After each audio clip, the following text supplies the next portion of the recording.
এই ক্যালসিয়াম আসলে প্রতি মুহূর্তে দরকার। মা যখন গর্ভ অবস্থায় থাকছে তখন 1500 মিলিগ্রাম থেকে 1800 মিলিগ্রাম ক্যালসিয়াম প্রতিদিন দরকার হয়। মা যখন বাচ্চাটাকে বুকের দুধ খাওয়াচ্ছে তখন 1200 মিলিগ্রাম লাগে ওই মায়ের, কারণ ওখান থেকে বেশিরভাগ ক্যালসিয়ামটা সন্তান নিচ্ছে। এরপরে যখনই একটু হাঁটতে চলতে শিখছে, ছোট শিশুদের ক্যালসিয়াম শোষণ ক্ষমতা সব থেকে বেশি থাকে, আর এই সময় তার প্রায় প্রচুর পরিমাণে ক্যালসিয়াম লাগে, কারণ সে প্রচুর দ্রুত তার হাড়ের গ্রোথ গুলো বাড়াতে থাকে। এই সময় যদি ক্যালসিয়ামের ঘাটতি হয়, বাচ্চারা বড় বড় ধরনের দুরারোগ্য রোগে আক্রান্ত হয়।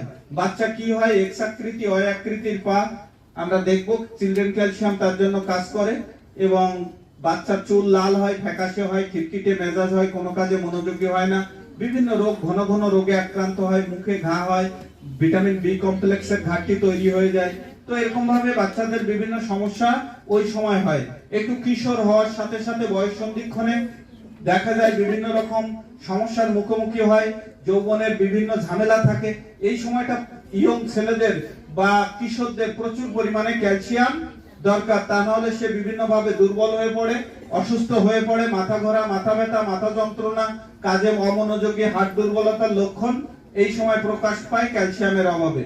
এরপরে যখন একটু বয়স হলো, কেউ সংসার জীবনে আসলো, তখন তার যদি ক্যালসিয়ামের ঘাটতি থাকে, যতই প্রেম করে বিয়ে করুক, দুইজন দুই খাটে ঘুমাবে, অবস্থা খারাপ।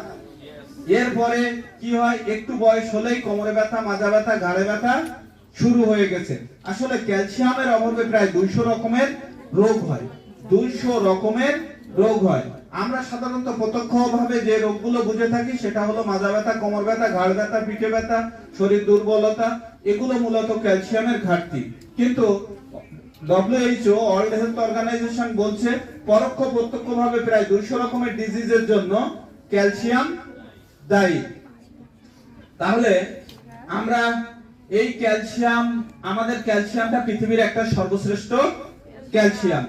যদি আপনি এখানে বসে আপনার মোবাইলটাতে সার্চ দেন ওয়ার্ল্ড কিং ক্যালসিয়াম, পৃথিবীর রাজা ক্যালসিয়াম, তাহলে এটাকে আপনি দেখতে পাবেন সবার আগে নাম্বার 1 তালিকায় এটা আছে। এরপরে শত শত ক্যালসিয়াম আসবে, কিন্তু সেগুলো অনেক নিচেই। আর এই ক্যালসিয়ামটা পৃথিবীর মধ্যে সর্বশ্রেষ্ঠ জৈব ক্যালসিয়াম, যা প্রায় পৃথিবীতে 13 বার স্বর্ণপদক পেয়েছে।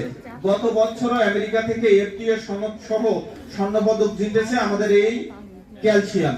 তাহলে এই ক্যালসিয়ামটা বিভিন্ন সায়েন্টিস্ট, যারা মহাশূন্যচারী, এগুলো ব্যবহার করে।